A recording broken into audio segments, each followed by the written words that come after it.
What's up, everybody? Welcome to Simply Cyber Live. We bring expert guests on every Thursday for 1 hour long deep dives into cybersecurity topics that matter. And in this episode, I am so pumped that we will be talking with Chris Rock, well-known speaker from the Defcon circuit. Let me get rid of that banner so we can dominate in cybersecurity.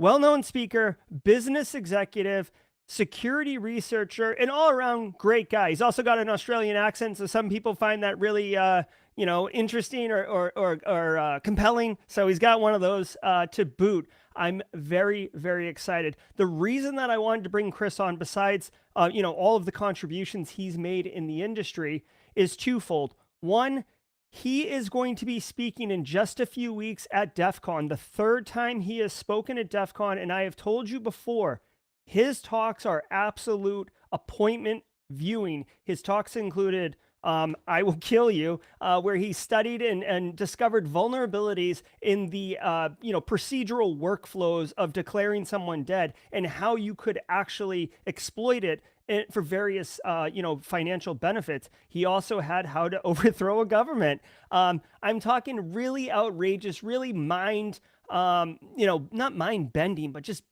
taking you to places that are much more different than just hacking a Bluetooth IoT device, right? And in DEF CON 30, he's going to be presenting a talk called Killerhertz. We're going to get into that. We're going to get into the SIEMonster space, what motivates him as a security researcher.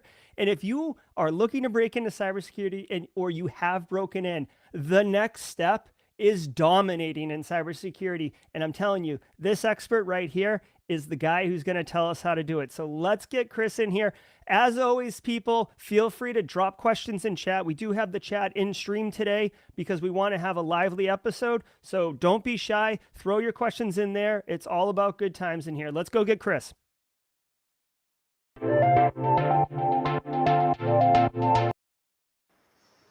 Welcome to Simply Cyber, Chris. How are you? Yeah, good, mate. Yourself? What an intro. You're going to have to be my publicist. Well, it's all very much well deserved. As I said in the intro, I mean, you're a business executive, a security researcher, a world-renowned speaker. I don't even think that that's really a reach, Chris. Thanks for being here. Let's dig right into it. As I said, chat's going to be over here, so they will be dropping questions. Where to begin, Chris? I guess my first thing that I really wanted to get in to ask you is, we work with a lot of people who are just breaking into the industry. And one of the things that people really struggle with at the beginning is, what's the right path for me? Should I go red? Should I go blue? Is GRC more my speed? I don't know. You are obviously so pointed in the security research area. You've done really, really compelling, interesting research. Did you always know that was your jam in like hacking and breaking things, or kind of what led you down the path of really asking interesting questions and then exploring them from a research perspective? That's a great question. So I've been in the industry now like close to 30 years. So I'm nearly 50 now. So I've been doing this crap since I was like 13. So I was an IT guy and then went into security. And in terms of research, that didn't exist for me back then. So I did IT and then security probably at age 30, and I've been in the security industry now 20 years. So I've had the background of going all the way through learning Linux, mainframe, VAX, Windows, whatever. And then you come out the other end and you know pretty much everything. And then applying that to security is a really easy switch. So your question about, what young people should do in the industry, it doesn't really matter. Just get in there and play with stuff, and then your path will it will present itself. Like after working 10, 15, 20 years in the industry, you'll know where you're going to go. And if the people listening to this don't have a path, don't worry. Just keep moving forward, learning new stuff. Don't get bogged down into the same tech. You'll be fine. It'll come very clear to you. Yeah, I've been in the industry close to 20 years, and I it really resonates with me what you just said about you came from IT, I came from software development, and not having that path. I do feel like our industry has come leaps and bounds forward to having, there's actually higher ed cybersecurity degree programs now. There's focused, educational initiatives, certifications, and stuff like that. So I feel like when you and I were coming up, like cybersecurity wasn't even really a topic. It was like you would No. just kind of secure some stuff and then, do the best you can, right? Yeah. I mean, I was in the university sector just doing IT, and I broke my leg, so I was stuck at home. And I thought I'll try to hack into the university I work for as an exercise because I was stuck at home, and that became the security career 10 years into an IT career. Is that right? So you guys didn't have remote access, so you had to Oh, jam me mate, up your own way? we're talking modem days, when you have to dial in to get access in, with the students and staff. Uh-huh. So did you successfully hack into the higher ed? I couldn't tell you. I can't remember. I couldn't remember. That was that far back. Yeah. Well, yeah, we see Nick Barker, who's a West Coast guy, closer to you than I am right now, saying remote work before remote work. So you were making remote work cool, Chris, before it was a COVID world. Thanks, So Nick. so let yeah, so let's dig into SIEMonster, if we will, just for a second. I really want to talk to you about the business because chat, like he's an author, he's a businessman, he's a security researcher. So there's all sorts of different facets and elements to pull on here.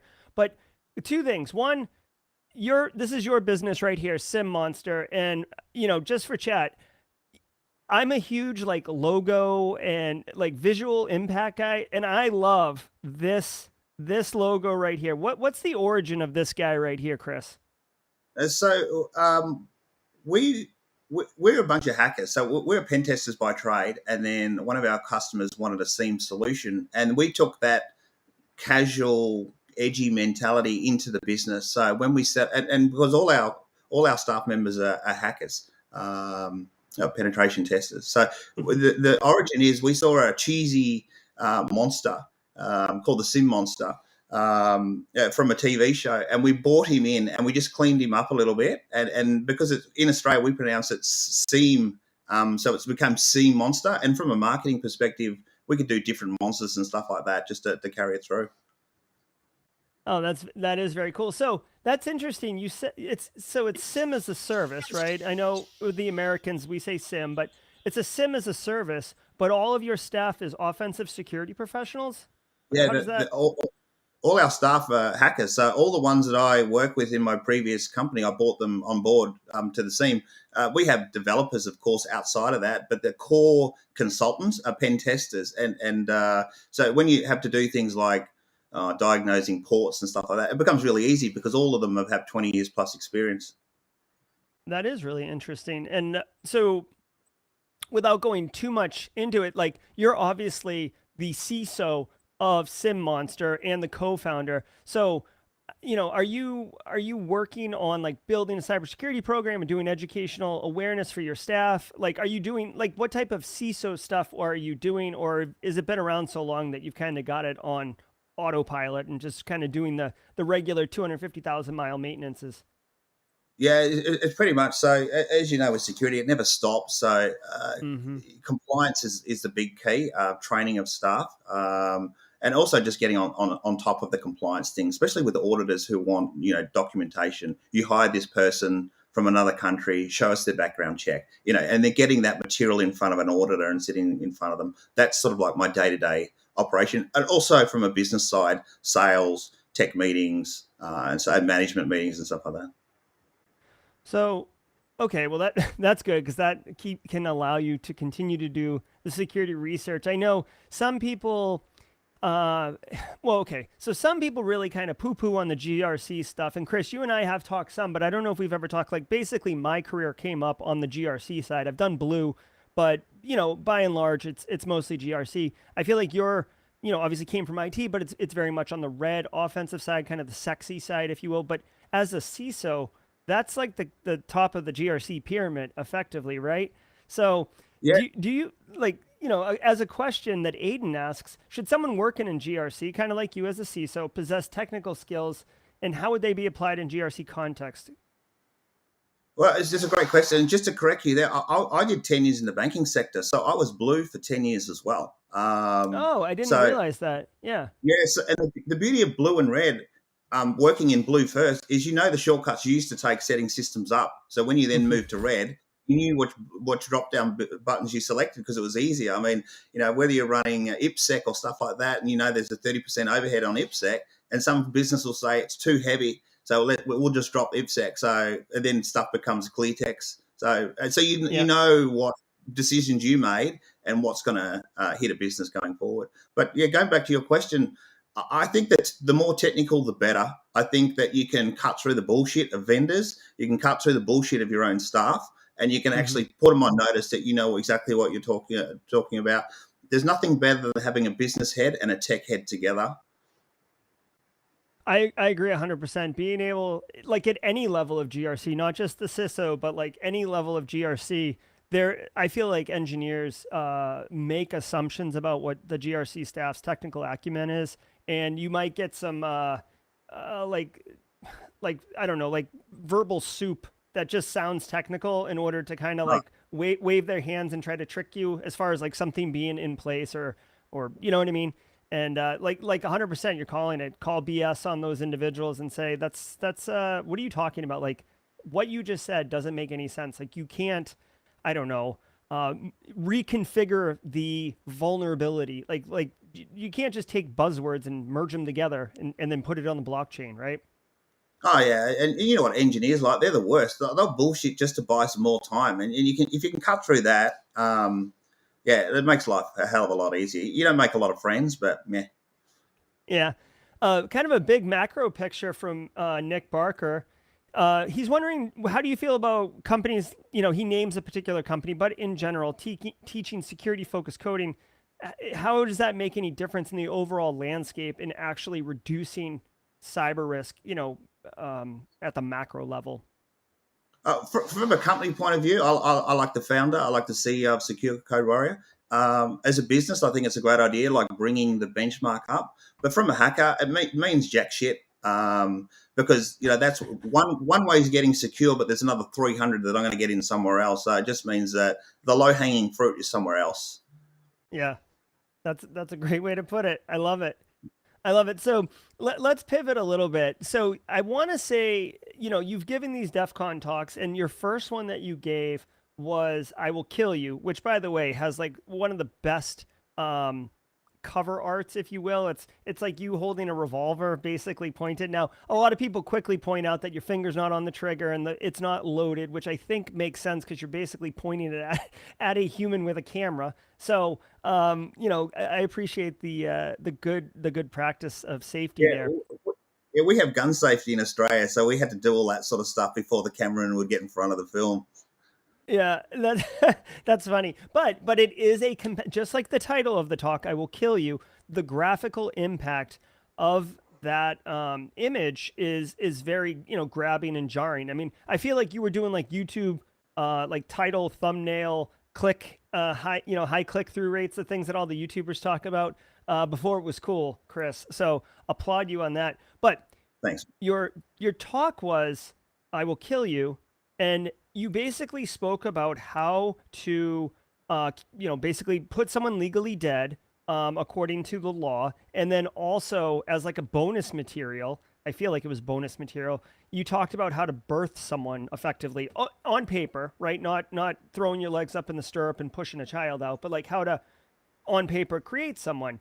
And then you had this interesting, compelling like next step, which this is where your mind is really really interesting, of creating someone and then killing them, like combining those two things in order to have a full picture financial fraud scheme. And I found that compelling. So you wrote this book, Baby Harvest, and this is a little bit older, right? Maybe 2013, 2015 timeframe for this book. That's correct. Yeah. So you wrote this book. I think it was kind of tied into your talk. Um, what were your findings from digging into that particular area of research? I mean, obviously the workflow was interesting, but if you wrote a whole book on it, it sounds like there was a bit more going on there. Yeah, so when I do a talk, I'm all in. So I'll spend years on the topic and I'll speak to people in the industry. I'll actually speak to doctors and funeral Hmm. directors and stuff like that. And I've got so much material at the end of it that it might be a 50 slide DEFCON talk, but there's so much material that I always put it into a book or a paper at the Hmm. end of it. And my latest talk is the same. I've written a 230-page paper just so people can see it's not just a quick 45-minute talk and that's it. It's Yeah. a couple of years worth of research and then supporting material to go with it as well. Oh, that's fantastic. That really is fantastic. Now, I have written a book. It was not as crazy as the Baby Harvest, but it was around cybersecurity career and having a plan and how you can kind of go from where you are to where you want to be. My experience from writing the book, I'll reserve before you speak. But what was your experience actually authoring a book? It's a pain in the ass. It's a lot of work for little return. For me, it was just I wrote the book to just finish the topic, so that if anyone saw the talk, had questions, they could go and read the book to get Hmm. further answers, because there was just too much material. Because I think my first Defcon talk was only 30 minutes, so I had a smaller slot. It was really just to finish it. It was the icing on the cake, and I Yeah. did it because I had to. I wouldn't do it Oh, again. Pain in the ass. yeah, yeah. With did you go through a publisher also? No, I just did it myself. Oh, The whole okay. idea was, it wasn't to make money. It was just to Yeah. get it out there so people could refer to. You mentioned this in the talk. Where's your supporting evidence on that? So they could actually go to the book. Yeah, very interesting. And great cover art also. Again, like I don't know where you come up with these ideas, Chris, between the title and the visual impact of the art on your slides and on your book cover and stuff like that. Very, very interesting and compelling. Now, as far as your DEF CON 30 talk, I'd love to spend a few minutes getting to that. I saw Carrie in chat already ask for like a little tidbit, whatever you might want to share. Some people are going to DEF CON this year, some people are not, various reasons whatsoever. I'll be going. I'm excited to catch your talk myself. But can you talk? And before we do that, Chris, one thing you don't know about me is for some reason I get like overwhelmingly like psycho or like I lose my mind when it comes to, and we can spend a minute talking about this, when vulnerabilities come out, right? Like Blue Keep, WannaCry, or Hearts Bleed, right? They get the logo, right? And you know what I'm talking about, like the malware Spectre logo, and Yeah. the logo starts, marketing people start spitting it everywhere. Log4Shell had a funny one that Kevin, oh God, I can't think of Kevin Go see the dog, whatever. He released, and Felina just recently, the Microsoft one, did not get a vulnerability logo, and it kind of went under the radar, and it pissed me off actually because I thought it was a really big vulnerability. So you've got your talk coming up now. I want to hear about it, but I just want you to know if you're interested, completely no obligation. I have made the beginning of a logo. This is Heinrich Hertz with laser eyes. So I love it. you know, just food for thought. I whipped this up earlier as I was thinking about it, but I let's love it. talk about your DEF CON 30 talk, Chris. What will you be presenting this year? So the topic, as you said, was called Killerhertz. I wanted to call it Terrorist Win, but DefCon wouldn't let me, so I had to like tone it down a little bit to get accepted. Mm-hmm. It's talking about how to bypass a jammer, an electronic jammer. Um, as your audience are aware, jammers are used in military and also private. But I got the idea for the talk when Julian Assange was in the embassy, and they were using jammers to stop his communications going out.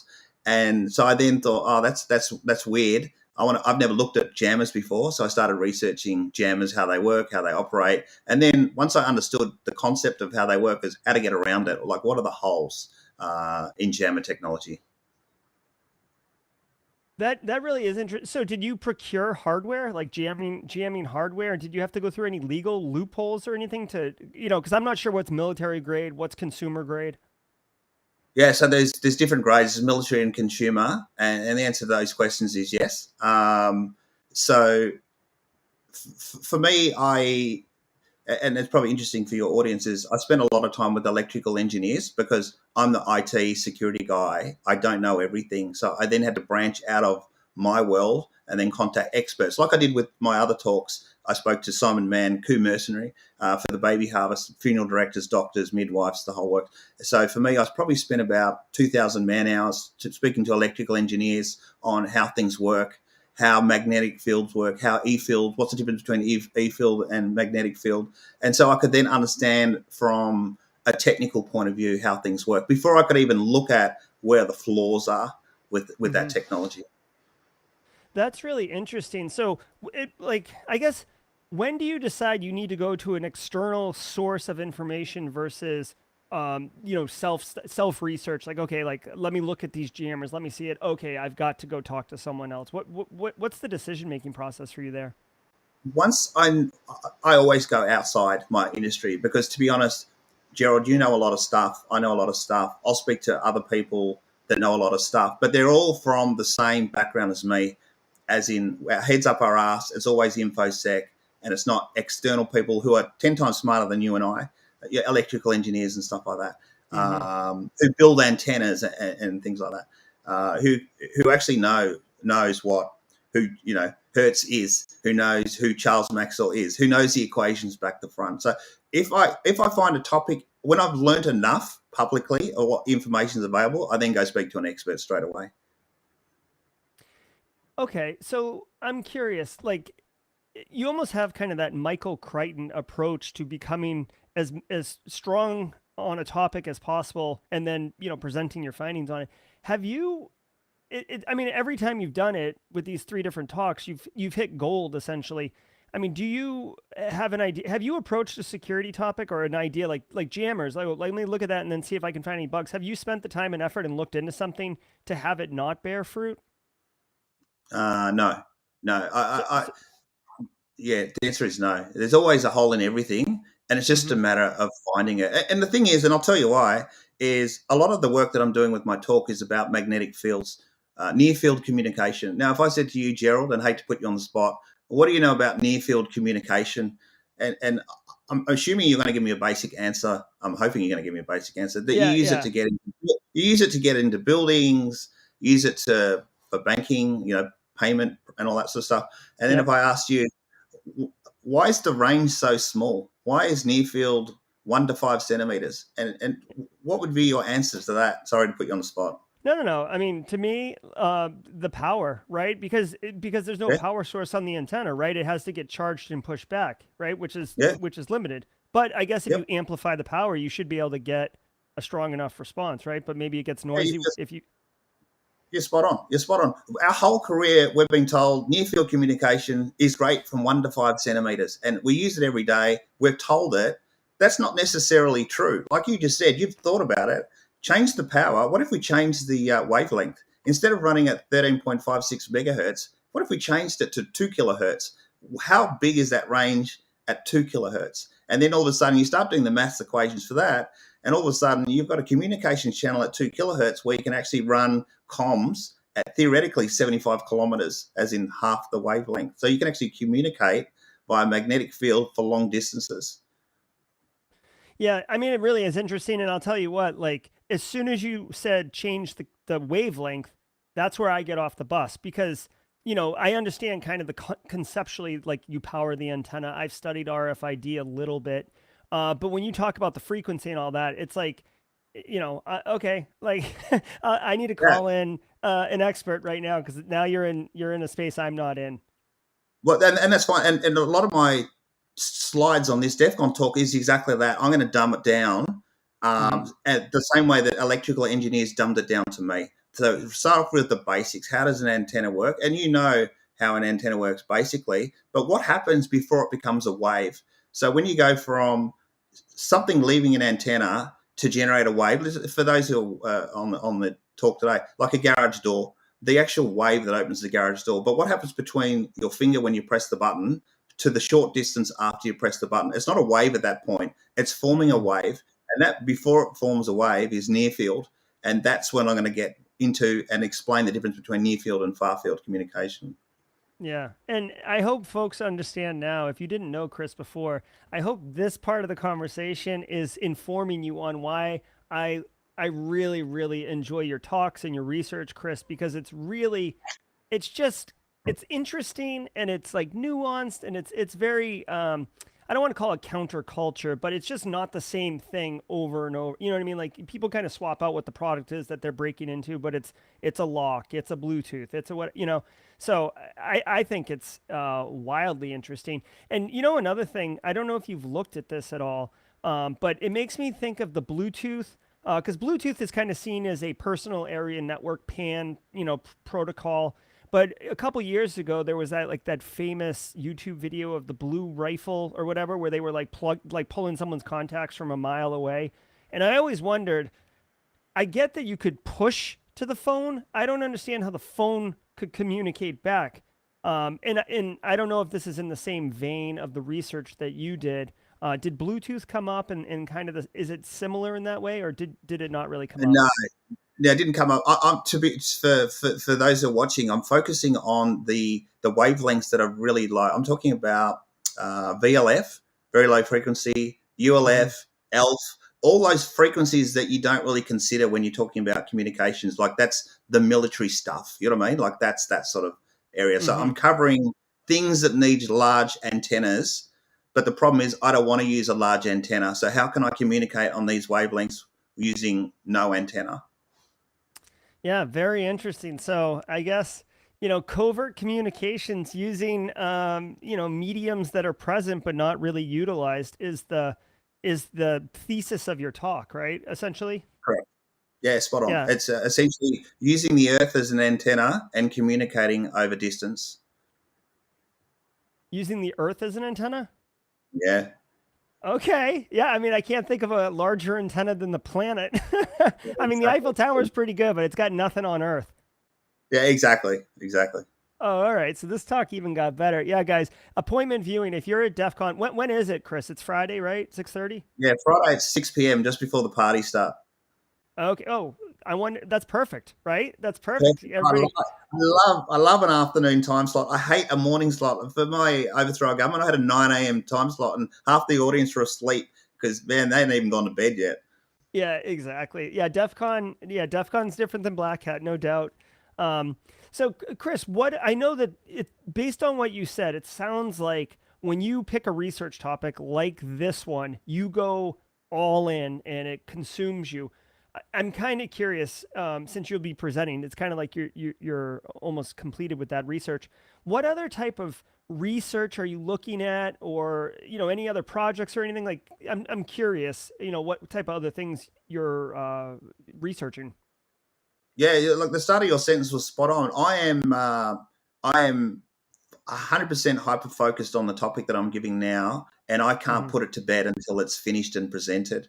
So to answer your question, I'm doing nothing but this. It is 100% of my time is Hmm. focused on this sort of stuff to make sure I understand it and my audience understands it, and for electrical engineers, they can actually get something out of it as well. Very interesting. Now, does any of this come with any type of 0 day or CVEs, or do I know you're not going for that as like the end goal, but I have to feel that some of this stuff might be interesting to other people in a way that would cause action for them to take following your Yeah, talk. I produce hardware, so I've got the TX and the RX device locked down, and the schematics and the code is will be in the paper that comes with the Defcon talk, so people can actually build their own devices to do this communication. Oh, cool. All right. Are you using a 3D printer for that? No, I just built it like old school, mate, old school with a soldering iron. Oh, all right. I like that. Not unlike how you built the drone circular saw Yeah, that was exactly. presented. Old, Yeah, old if school, you mate, old school. I love it. If you guys have not seen how to overthrow a government, Chris's talk from DEF CON, I think 26.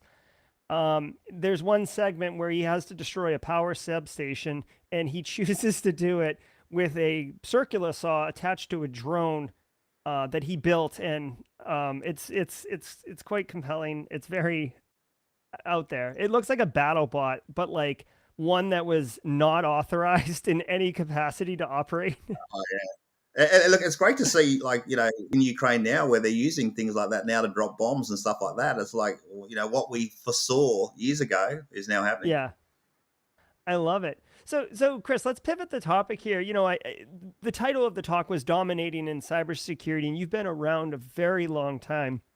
In chat, I'm gonna go through and look at some questions. I haven't really seen any pop up in here, but I will make sure that I go through if there are any questions, and we'll get them to Chris. But from a concept of dominating in cybersecurity, what are your impressions of what the current kind of meta is of our industry, and where we're going. I mean, it's always changing, as you said earlier, and it's incumbent upon us to stay informed and be aware of those kind of macro trends. I'm really curious. What are your thoughts of the industry? Before I answer that one, what are your thoughts? I mean, you're speaking to a lot of people. What are your thoughts on how it's going? Well, okay. Thank you for asking. There's a couple elements to it, right? So one is the workforce issue, right? So you hear this like there's a million open jobs and there's tons of people who want to work in the industry, but somehow they can't get together. That's one issue that I really think needs correcting.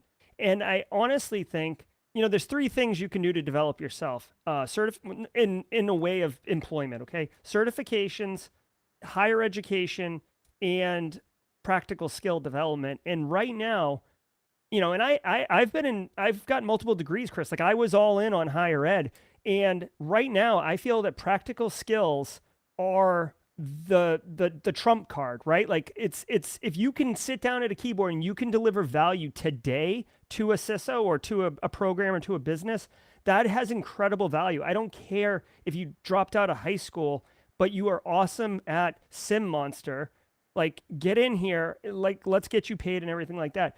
And I think what I'm beginning to see this, at least from NIST, the National Institute of Standards and Technology here in the United States, where they're pairing with groups that are putting on apprenticeships, and they're starting to approach. I mean, this is like bleeding edge. This is like just a couple weeks ago. They're beginning to approach it almost like a trade, like a plumber or an electrician, where it's like, okay, practical skills obviously is what the market is demanding. Let's get these people in a position to get practical skills from someone who has time in the seat. And then, there's value obviously for the business to get, better information security, probably at a discounted rate because they're not going to pay premium prices for an apprentice. And then, 6 months, a year, whatever, and release that person into the wild, or better yet, hire them into your own company at that point. I think that is where we need to be in order to solve this workforce problem. That's well, I guess let me throw it to you. What are your thoughts about that, or about the workforce problem? And then I have a couple other thoughts at the macro picture that we can chew on. I really wanted to hear your view because I knew that you had an educational background as well. And for those who are in college, to be honest, those who are listening to this talk, you're going to be in the industry in a long time. I think a university education should be the first thing that you do outside of school, and then do private certification. So you're double dominant at that stage. So the thing that I find in the workplace is I may have somebody with practical skills, but if I ask them to write a report, where's your references, where's your artifacts, they don't know what the hell I'm talking about. Those skills that we get at university translate very well into the real world. And for those who've got practical skills, don't get me wrong, they're very valuable. But to have that education, the double, private and college, for me is, if you want to dominate, get both. Don't just go the private route. Now, I know a lot of people want to take shortcuts, get in the industry at 18. That's fine, and you can earn a lot of money. I mean, you can, get in the industry and earn, $200K a year as a 20-year-old. You got a long career. Don't fuck it up. So, you're going to be stuck with imposter syndrome if you don't get all the core things done first. And there's nothing wrong with the university education first and then private second.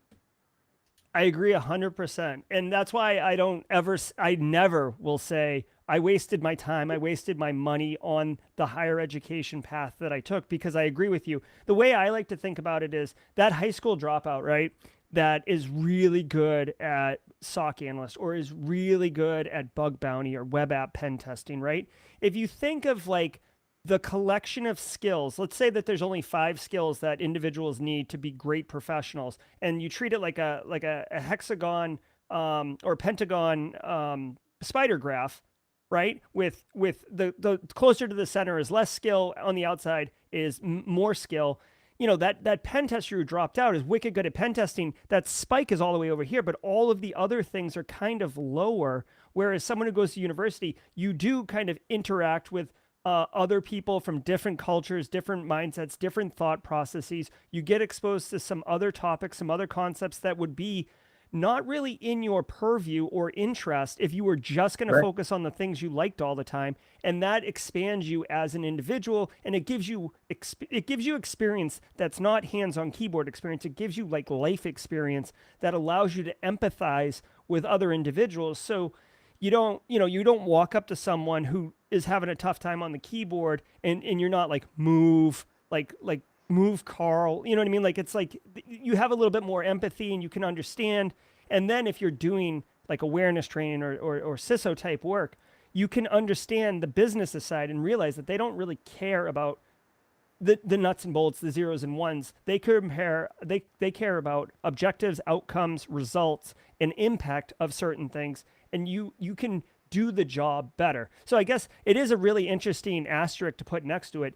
You can do the job at 18 or 20 and get that high paying job, but you are slightly I don't want to say limiting yourself, but you're almost pigeonholing yourself where you're going to hit some like impediments along the way. You're going to have a fat bank I account, agree. but you will hit some impediments.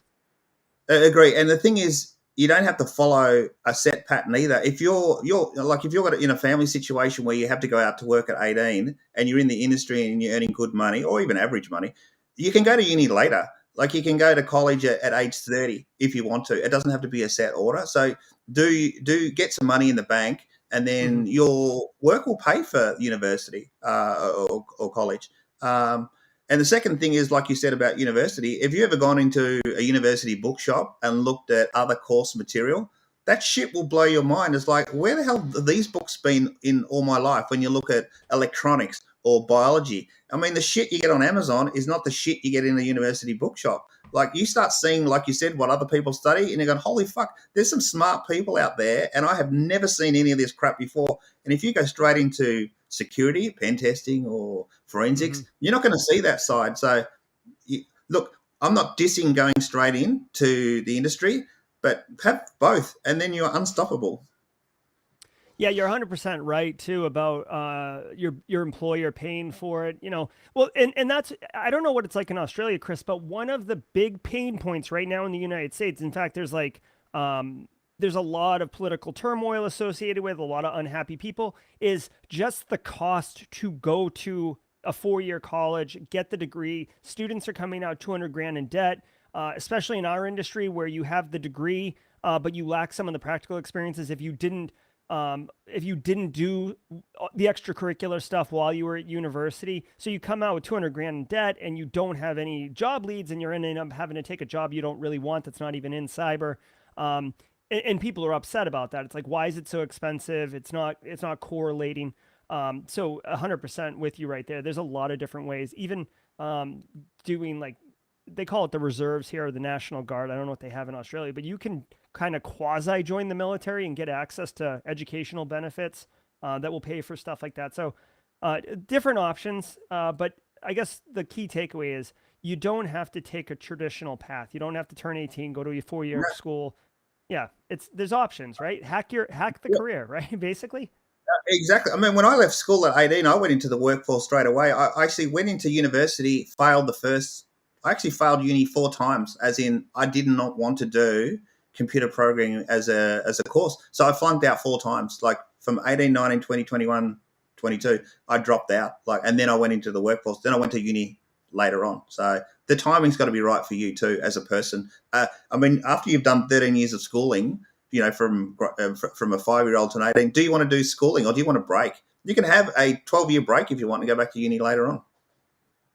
Yeah, absolutely. So another kind of macro thing that I think is interesting, and it's quasi cybersecurity, but I lose my mind about this, and we don't have to spend a lot of time on this, but I am curious if you've done any research, is on kind of the crypto space and the NFT space, and like not blockchain, but from what I can tell, right, Chris, like the idea of the decentralized currency was it was a noble idea. It was clever in its origin, but because there's so much money associated with it, it's like 95% scams, Ponzi scams, fraud. It's just rife with like financial fraud, and it's kind of soured the entire the entire space. And I think it's complete crap now. And I almost feel that vendors are shoehorning crypto and blockchain into products, almost like a problem, almost like a solution looking for a problem.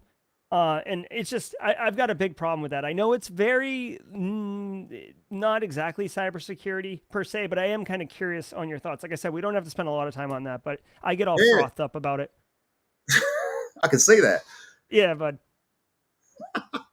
Yeah, for me, for things like Bitcoin and all that sort of stuff has always been for criminals. I mean, I've been using it to move assets around from a criminal point of view. Like, I deal with people that if you're in jail and you need to pay money to make sure that you get food from the jailer, that I move money via Bitcoin. It was a way of anonymously moving money from A to B. And it's always, for me, it's always been criminal. The fact that the rest of the world joined in, made money, scams, all that sort of stuff is just, they've come into the criminal world and then they've seen, oh, this is pretty messy, and then they've left. But for me, it's always been a way of moving money from A to B criminally, and it always will be. NFT is just the scammers on the back of it. Yeah, it's just the scam du jour, if you will. Correct. Yeah, definitely interesting. Okay, so getting more into cybersecurity and that macro thought, I am kind of curious. Um, from a from a technology perspective and the advancement of technology and the utility of technology, artificial intelligence is really quite popular right now. And we saw this Google AI bot, the Lambda server that, the dude identified it as sentient, and then Google fired him. I don't know if you saw that the last couple of weeks, but that was like a big news story.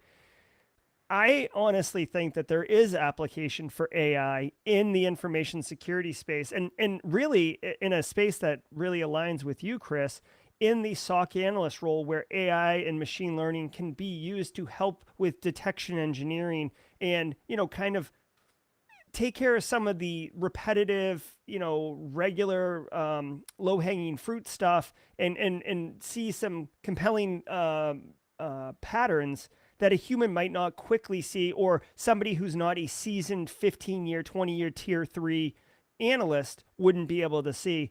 And I think that that's really it. I don't think it's going to replace humans in the seat. I think it's going to aid them in being more effective, and cut the time down on how much expertise is required to be able to be super effective. I agree with that. I think I think AI is in its infancy in terms of what we can use, but I can Hmm. see in the future that it will. Well, to be honest, Gerald, I think it actually will do us a disservice. I know that you've got shopping centres in the US where you've got self checkout now. People think it's a great idea because you can self checkout. At the end of the day, you get rid of operators, you get rid of the checkout chick or the checkout guy. You're getting rid of jobs. I think AI will get rid of SOC analyst jobs. I think there still will be SOC analyst jobs for, like you said, for the more extreme. But for that, we've got a client that needs 3 person per shift. 24 shifts a week. I think that will be reduced with AI. So I think that we'll promote it because it's great. But at the end of the day, you'll be cutting jobs down. You will be reducing the job count when it comes in successfully. Well, I certainly hope. I mean, I find I fancy myself a positive, worldview type person, and hoping for the best, with positive intent. I hope it's just shifting those SOC analysts. It's not replacing them full on. So having them available now to be able to apply to more human problems and more, interesting challenges that it hasn't been repetitive. So you can't have a computer really solve I agree. for whatever it is. Yeah, I totally agree. I mean, some SOC analyst positions is a dumb role, and what I mean that with respect. I've been a SOC analyst for my role. It's just a waste of your time, and you could be doing something better. Let's get the AI to take care of the shit, and then you can focus on something that you want to focus in on, or the business one, whether it be research or that sort of stuff. So I agree. It'll shift them into something else. Now, one thing that people may not know is that Chris has worked all over the world, including the Middle East, and basically you're very cosmopolitan when it comes to your professional work experience. Another thing that's kind of trended over, I'd say it feels like the last 10 years is, and it may just be there's more with MITRE ATT&CK. We're starting to formulate better pictures, but the APT space, And, obviously you've got your Russia and your China and your United States and your Iran and stuff, but it seems like there's more players on the chessboard, if you will, or on the board, getting more compelling capabilities, and with people like NSO Group who can sell weapons, cyber weapons, effectively to Ethiopia, someone who doesn't have a first world power, has a military capability, but has has the USB drive with the weapon. It definitely seems like there's more quote unquote threat actors operating in the space. And then obviously with ransomware, we're seeing, follow the money. People are getting very driven by all the profits that are being made. So that's another, I guess, development in our industry from an ecosystem perspective. I don't know. You have so much experience again on the world stage. What are your thoughts about kind of the shift in the threat actor? Yeah, completely. I completely, and I've observed that. So I would actually be one of those threat actors in another country, and then the country that I was operating in didn't have the knowledge, the skill set, or the vision to see how effective these sort of attacks would be going forward. And all of a sudden, they're late to the party. So you've got the poorer countries, or like things like North Korea and Iran and stuff like that. They've realized that we can actually wield power. We don't need to fly a terrorist to go blow something up in another country when we can rob a bank, move it to Bitcoin, or rob an exchange, crypto exchange, and cause havoc that way remotely with this core skill set. So for Mm-hmm. me, those sort of adversaries have increased because it's another attack vector, and you don't need to fly someone overseas, like I said, to blow up a building. You can do it from the comfort of your own country. Yeah, right. And be in bed by 9, right? Yeah, exactly. Cozy. Yeah. Nothing beats sleeping in your own bed, right? So I Yeah. have not been a cyber mercenary, so I haven't had to, travel to these locations and deal with MREs or whatever it is that y'all deal with. But I can certainly imagine that is a game changer. Um, I have a question for you. I'm curious on your thoughts, because this was a question of contention, or an area of contention. So I'm curious where you stand on it.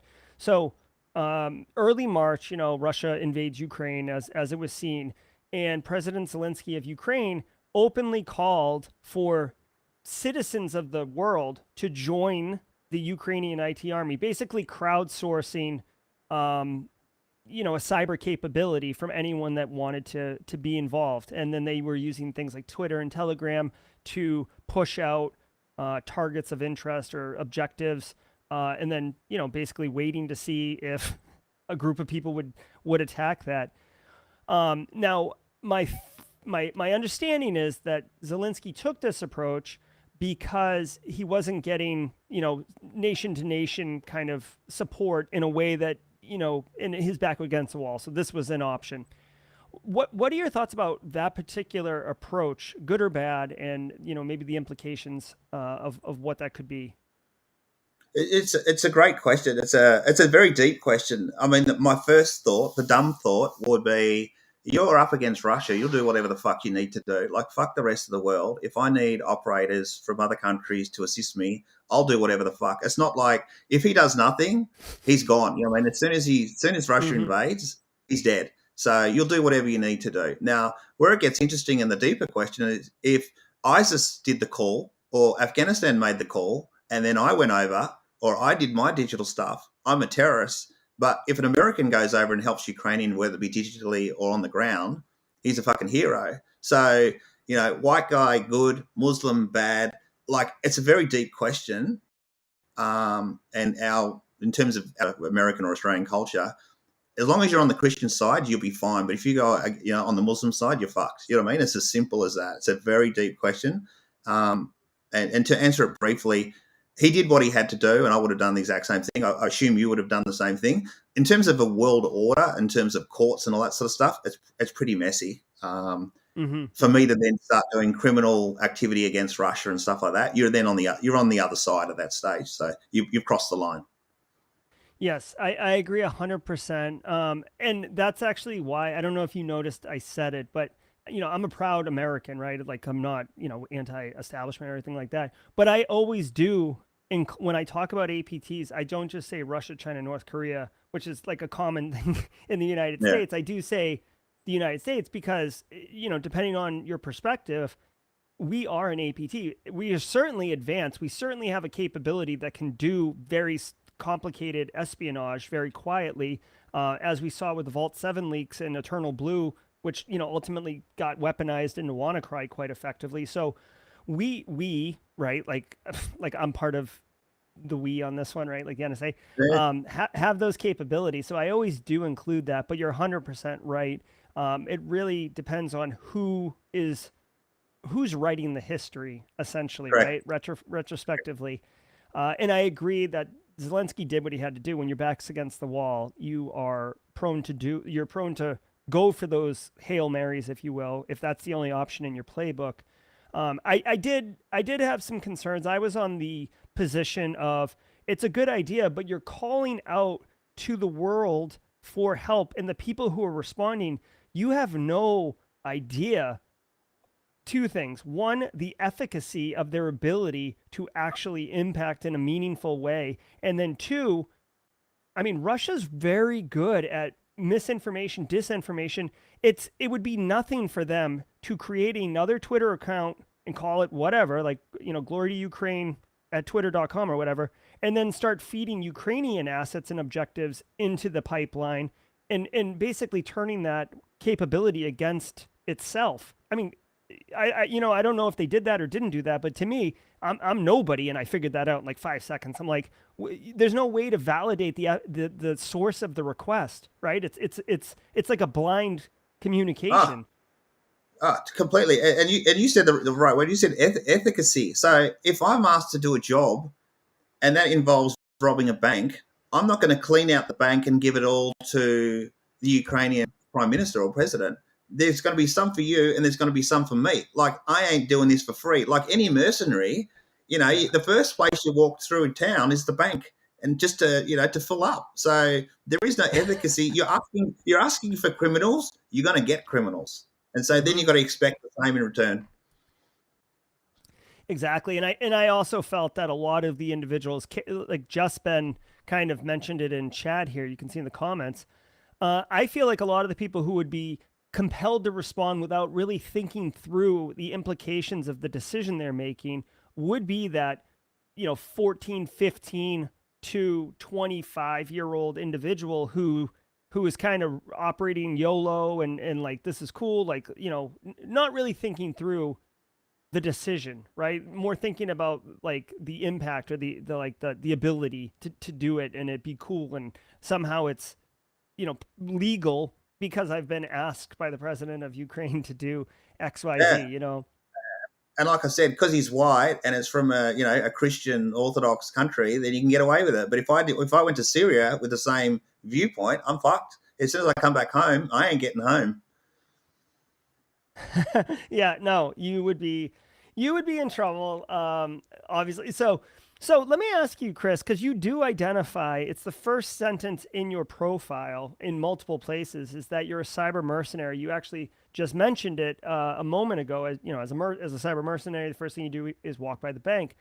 Um, like, what is that? And you might not be able to tell me too much about it, but like, what is that role? And is there like a ecosystem of cyber mercenaries? Because I've heard some stuff recently that is on the Black Hat side, where there's a threat group. I can't remember exactly what they were. It was in the news like on Monday. There's a threat group that's basically setting up almost kind of like a gig economy for Black Hat hackers. Yeah. So there really won't be an TTP for this threat actor group, because they're going to pick and choose the right clubs for whatever the shot is on the golf course, right? AKA whatever the objective is that they want to accomplish, whether it's installing malware on an iPhone or ransomwaring this threat actor or stealing the blueprints from a competitor. Like, they're going to use different people who have different skills, aka mercenaries, which obviously is going to be very lucrative for them and very difficult for defenders to kind of get a fingerprint on them. As an individual who kind of identifies as cyber mercenary, can you kind of speak about that? Because it's very I don't want to call it taboo, but it's not something that you hear about quite a bit in our industry, and I'm very Yeah, curious. You're right. It's a great question too, Gerald. So I've always been a black hat and I've always been a white hat. I don't shit where I eat. So what I mean by that is I'm both, and I'm proud to admit it, and it's taken me years to admit it, but I'm both black and white. I'll do the bad shit and I'll run a business and I'll do both. If you ask a lot of hackers who've been around, have you hacked into this? Have you hacked into that? The answer is always yes. They find it very difficult operating in both worlds. I found it difficult operating in both worlds, but I'm comfortable now to say that I work in both black and white, as in mercenary, bad, and also white as well, as in running a business. So, having difficulty with that, I'd like to dig into that a little bit. I mean, is it the moral Yeah, element of it? So, like when you go to sleep at night, you're like, "Am I a good person?" no, I know I'm a bad person, so that's the easy part. It's just that you've got to put on a certain. You've got to put on a certain. When you walk out in the day, you've got to be, Joe citizen. You've got to be the good person, but you Mhm. operate on both sides. So there's no difficulty. It's just blending in. Because normally I wouldn't have this conversation with someone like yourself. You sit on the sideline. Yeah, he may be doing some dodgy shit. He might be doing some good shit. We can see he's doing some good shit. He operates on both sides but doesn't talk about it. But now I'm happy that I operate on both sides. Yeah, and I'm certainly glad that you came on the show and talked to me. I'm enjoying the conversation. I know Chad over here is definitely enjoying it. So I'm glad that you've reached that point in your journey where coming on Simply Cyber is something that is interesting to you. So I've I've come out. actually I'm simply forever. you heard it here first, folks. So I'm curious, Chris. So as someone who says like, okay, I'm a black hat, like that's fine. I do some bad stuff. Did you grow into becoming a white hat and accepting that, or did you grow into becoming a black hat? Like, where were you first, and then how did that transition come to where you were kind of on both sides?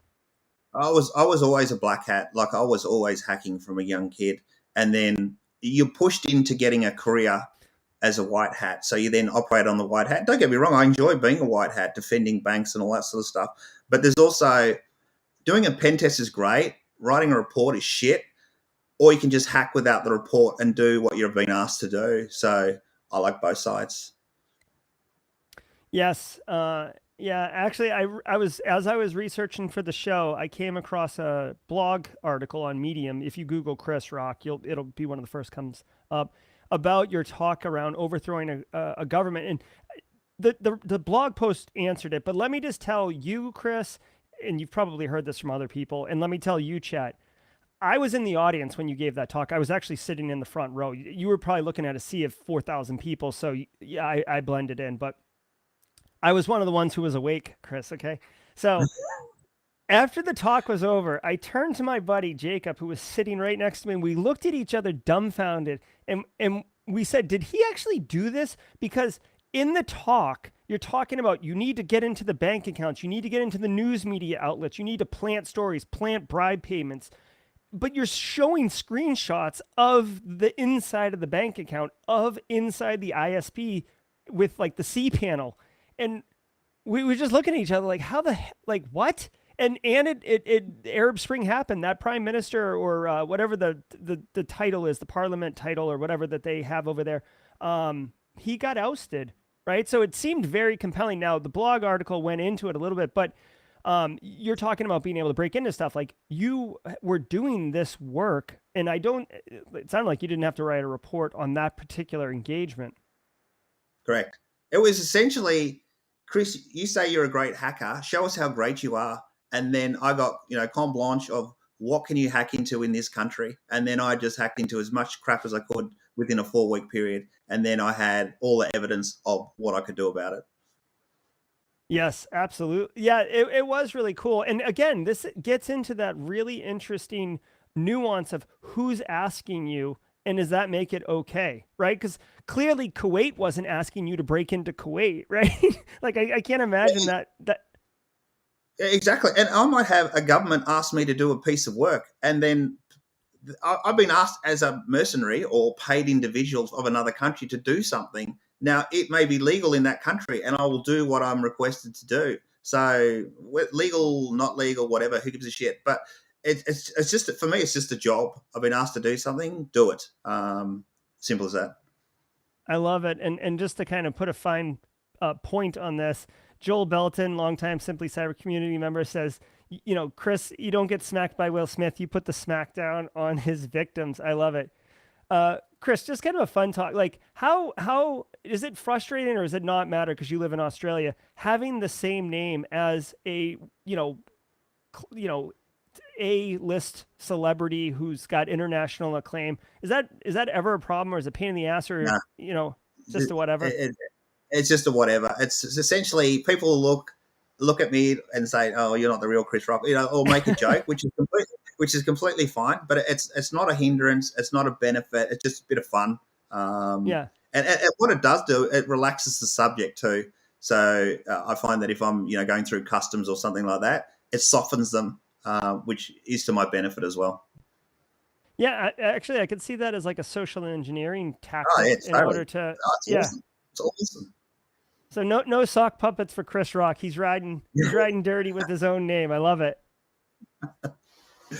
That's so cool. So Chris, if people wanted to like learn from you or find out what you're into, I know you have a blog. It looks like it hasn't been updated in a little while. I know you. It sounds like you're the kind of person who's driven that once this Hertz kills talk is completed and you've published your 230-page manuscript, you may take a break and then you're going to probably start in on another topic. Is that typically like your workflow? You find something that interests you and you go bananas on it? Yeah, pretty much. So I think I did my last talk in 2016, and then 2018, my wife said to me, "You should do another talk." And I said to her as I was falling asleep, I can't just come up with another talk. Like it's just got to come to me. And as I was falling asleep, it just another talk came to me. It just popped in my head. You know that translucent stage when you're just falling asleep, and I went, "That's my topic." Now that was 2018. It's taken me 4 years to get this published because Defcon are a bunch of big babies and wouldn't let me go ahead and publish what I wanted to publish. But it's worked out for the best because I've been able to do more research on the topic. Because it's a sensitive topic, what I'm talking about. Yeah, it certainly is. I'm glad that you're able to, at least present it finally to the public, to the Defcon community, which is probably a spot-on community for this particular talk to be presented. It's the only place. And that was my problem. Black Hat wouldn't touch it with a 10-foot pole. And then if I want a big audience, it's Defcon or Chaos Computer Club. They're the only two that would touch this topic. Interesting. And I don't even know where Chaos Computer Club even meets. Do they have a big conference? Is it in Germany? Yeah. Germany? It's between Christmas and New Year. Oh, that's excellent. Very interesting.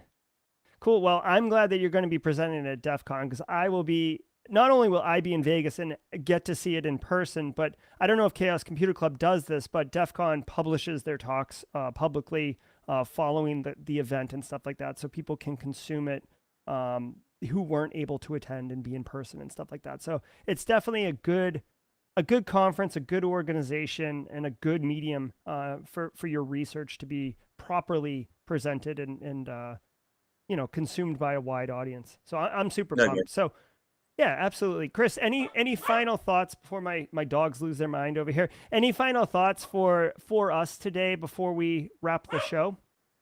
None from me, but I mean, if any of the audience want any questions or you want to go through some of those, I'm happy to answer. Or if you're short of time, just you're the boss man. We're not short. I was being respectful of your time, Chris, honestly. The shows typically stream an hour. I like to, not hold you any longer than you want. But Chris is extending his time a little bit this morning.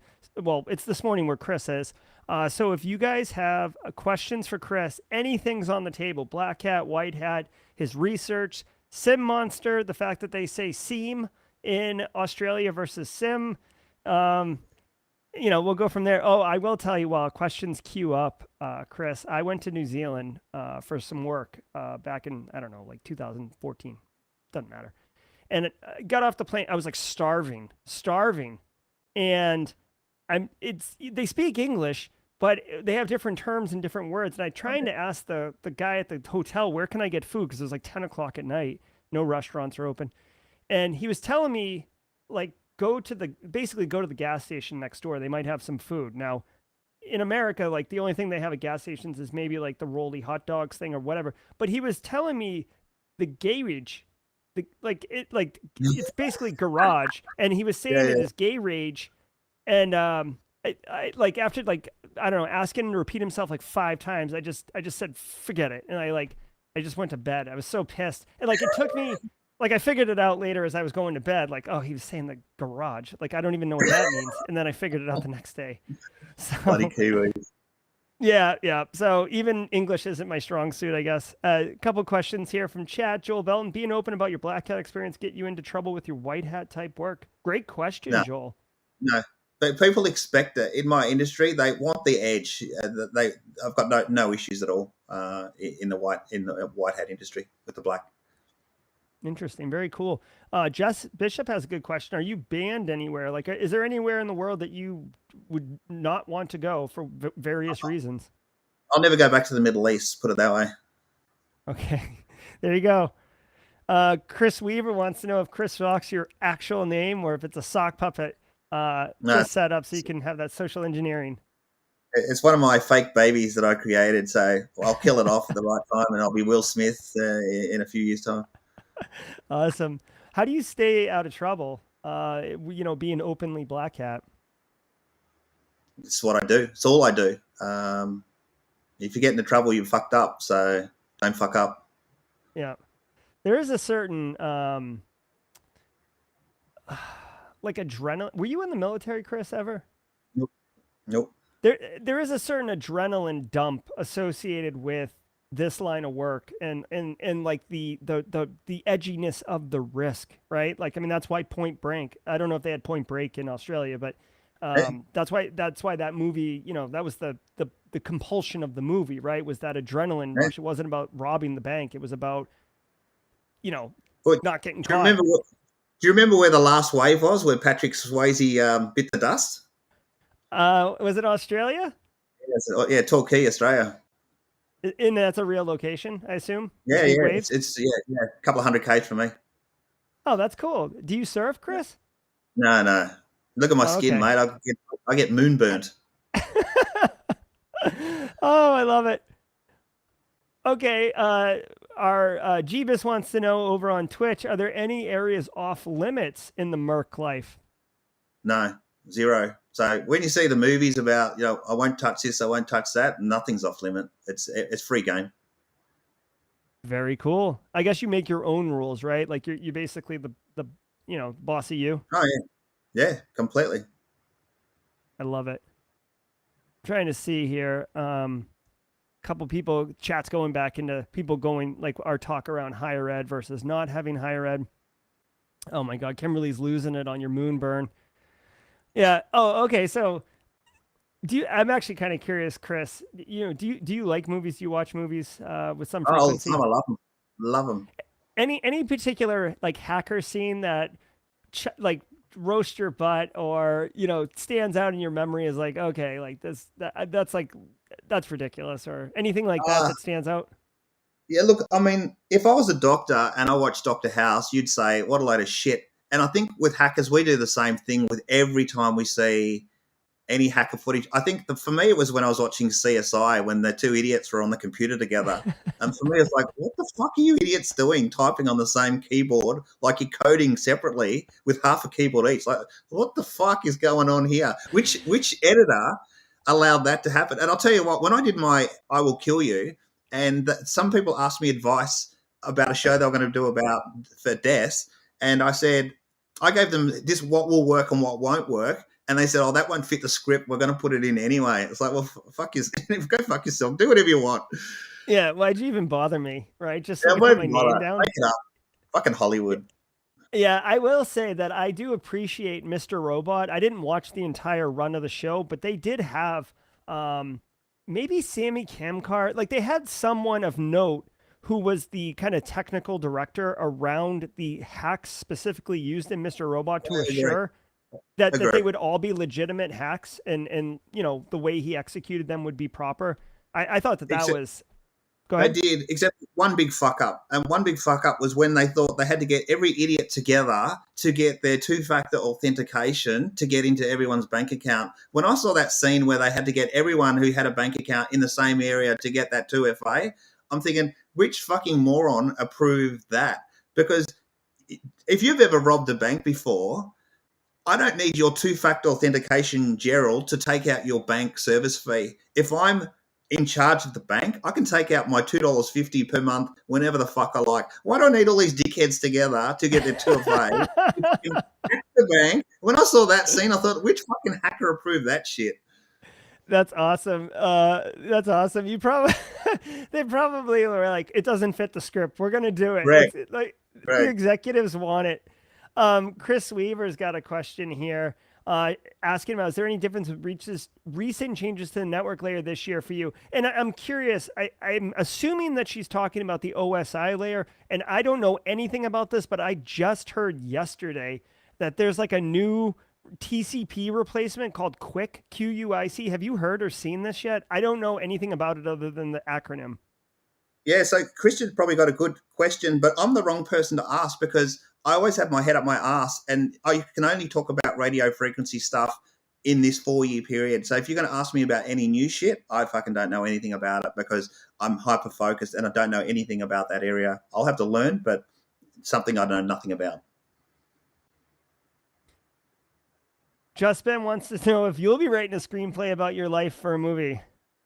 Well, it's funny you mentioned that. I was actually asked to do a TED talk and TED Global in New York, and I produced the talk, and then I got the okay. I practiced the talk, and they asked me. They said, "Chris, have you done anything in the last year that's hacking wise?" Because I was talking about being a cyber mercenary. Have you done anything that's noteworthy? And I said, "Well, nothing that I can talk about." And they said, "Well, how do we know you're as good as you say you are?"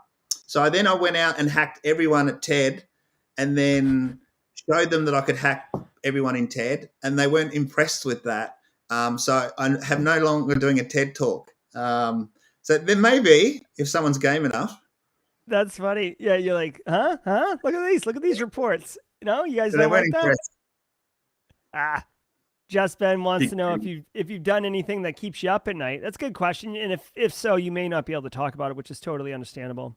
No, not at all. Oh, Zero. good. The only thing that keeps me up at night for stuff that I haven't done. There you go. Have you ever encountered a target or an objective that you haven't, successfully compromised in a way that, No, was satisfying to you? No? no, no. There's always a way. If I'm dealing with a security guy, I'm not even going to try to attack a security guy. They're a pain in the ass. They're like me. Two-factor, long-ass passwords, socially retarded, as in they're very hard to talk to. If they're not in your network, you can't get in their network. So you have to hack one of their peers, their wife, their kids, and get in that way because you've got to get that trust. If you're not in their circle, don't even fucking bother from a security person. Well, I take that as a point of pride as a security person. I feel good. Although Yeah, now you should. I'm going to get a text from my 10-year-old about the bank account or whatever. Yeah, It's going to be exactly. Nick Barker wants to know, have you come across a worthy adversary and how did you know that they were legit?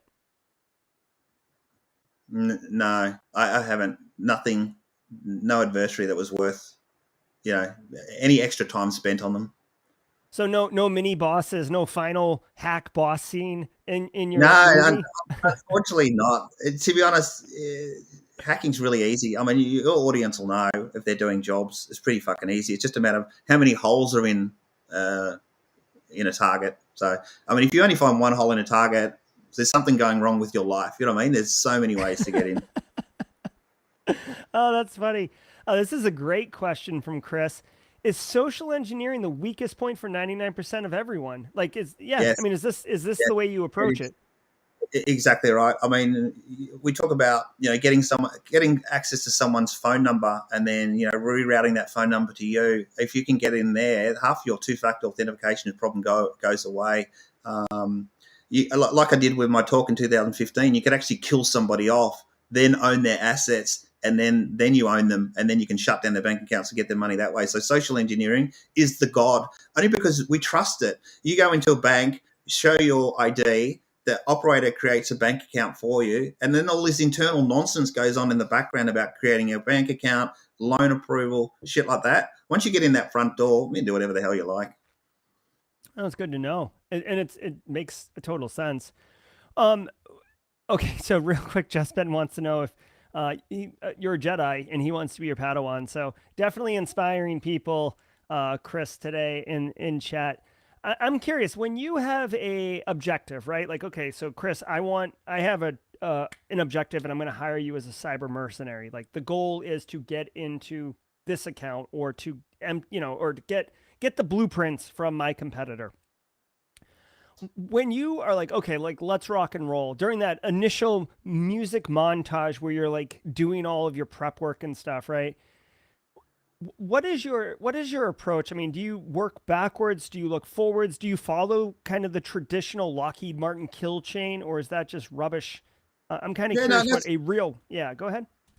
it's quite accurate. I mean, when you as a pen tester, it's a whole about gathering intelligence on the target. With a cyber merc, you can go a little bit further. So you will not only, if I've got a target, and I'll obviously look at the target and the family and everything around that. I'll also target his doctor, his gym, all that sort of that's what we call second tier. So the stuff around the target. So I can then send an email from his gym, from his doctor, from his lawyer, from his accountant, and that sort of stuff. So we attack not only the primary tier, as in the close inner circle, but the second tier, because there's still the trust. My accountant has sent me an email. I've got to lodge a tax return.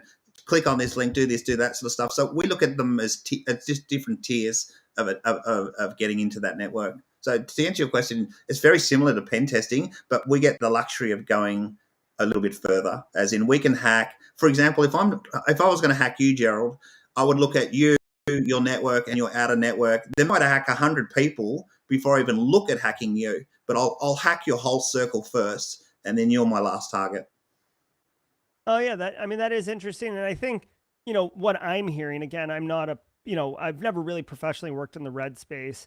What I'm hearing is the major difference between what a merc is and what a pen tester is the scope and rules of engagement. They just don't exist on the merc They side. don't exist.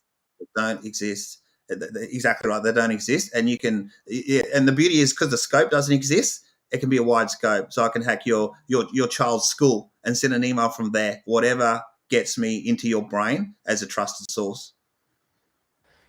I am curious. Again, feel free to go as little or as deep as you want. I want you to feel like, I know you will, but I just want to say it outright. When you're doing these operations, I mean, are you operating like on a like a burner laptop? Do you do VPNs and jump around? Like, what's your level of prep before you even initiate target or actions on targets? Yeah, so we'll probably hack 5 targets around the world and then route our traffic around that. So our last target might be a bed and breakfast or hotel in Sri Lanka, and our traffic might bounce around a few countries that are at war with each other. So we might, between India and Pakistan, we might route traffic between them, knowing there's they're not going to work with each other, and our exit will be, I'm not going to say the word shithole, but a different place in the world. That's not going to come back to us. So we'll route our traffic. Interesting. So are you putting, like, again, this isn't my forte, but I mean, are you basically owning a box? Like, let's just say, let's stick with bed and breakfast, right? So you take a bed and breakfast in Pakistan and you compromise someone's workstation there, and then you install like basically a persistence mechanism or malware, botnet or something like that, something that you can just route packets through, and that's the extent of it. Yeah, spot on. It's just a proxy hop for us. It's just a matter of how many proxy hops you want between you and the target. Yeah, very interesting. And it's funny, like, once you say it, it sounds so obvious, and you see it in the movies, like, oh, they're routing around, they're bouncing through Friendster or whatever. Like, but you don't typically hear it when you hear the cyber kill chain, and when you see, like, kind of academic attacks. It's very much like maybe you jump on a VPN, or maybe you don't do it from your home network, or you use a burner laptop, but you still go directly to the target. So I think it's very interesting to hear from an experienced professional that there is steps -1 and step 0 before, step So, 1. and it's a pain in the ass. It's not like you can fire up ExpressVPN or NordVPN. You can't trust those hops. You got to create your own hops, which takes time. So you might have a week planting proxies around the world before then you'll hit your target. But that's your get out of jail free card by picking the right proxies. Would you typically do all that work per engagement, or would you, like, hypothetically, right? Obviously you don't have to disclose, but like, or would you have like a couple compromised hosts like around and you just pull them off the shelf and proxy through them, like basically have infrastructure, for lack of a better term, Yeah, established? yeah. So we have like a black book of ones we have, but we always create fresh ones along the loop in case they've been compromised. There's a couple of times that we'll compromise a box and then another hacker will compromise that box on top of ours, which is also does a favor for us as well. Because once we see a hacker jump on a box and we can see what footprints they use, we then drop those footprints on other boxes so we can blame them for the attack. I love it. It's very thoughtful, very comprehensive, very calculating. It's very interesting. Chris wants to know, and this is germane to what we're talking about, how do you protect yourself from other hackers? Like, it sounds like in that arrangement you just said, you're the dominating force. You're planting their footprints everywhere. How do you protect yourself from them doing that to you? Yeah, a great question, and the answer is you can't. You cannot. You can obviously do 2FA on everything that you can, but there'll be some websites where there is no 2FA that's already been compromised in the back end, where your credit card's already been done over. So the answer is you're going to get done over. You just need to limit your exposure by doing your 2FAs wherever you can. But for the sites that, I mean, you guys have dealt with, whether you go to a RV park or something like that, they've just got shit security. They'll just write your bloody credit card number on a piece of paper, or they'll use some poxy bloody Excel spreadsheet to put your details in. You're going to get hacked, but you just got to limit that exposure. Love it. Honest answers, good talk, real truths with Chris Rock, man. Chris, I have had, like, normally when I bring a guest on, it's very like specific. Like, we're going to talk about SIEMonster, right? And SOC analyst work and all that. And occasionally I do what I call a fireside chat, which is basically no agenda. We can go wherever we want. And I really, really feel that we covered so many interesting topics today and really, really, really cool content. Even this Black Hat stuff, I had no idea, Chris. I guess I saw the term cyber mercenary and didn't really think more into it than just, okay, like, people in our industry, they use a lot of titles, right? Like you'll see like the CEO of BitBite is like the chief hacker, or like the chief cyber evangelist, or, chief Jedi. Like, so I thought it was kind of just playful words, but it's not. Yeah. You literally are a cyber mercenary. That's correct. Yeah. I've loved the talk. It's been very enjoyable. I love these questions coming in as well because I prefer ad lib than a set format. I think it's great because this is the audience. This is what they want to hear. Yeah, absolutely. And like I said before we went live, I definitely want to chat up because I did want them to engage. I wanted them to be part of the show, and really just I'm facilitating more than asking the questions and stuff like that. So I think that's gonna do it though. Chris, he's given the talk. Hertz kills, right? That's the title of the talk. I have it. I have like a Killerhertz. little Killerhertz. Yes. Oh yeah, right. Which makes way more sense.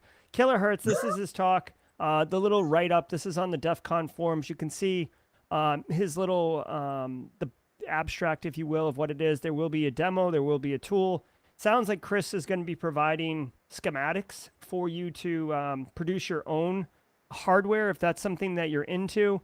I will drop this link in chat right now, so if anyone wants to read the bio the abstract of the talk, you can definitely check that out.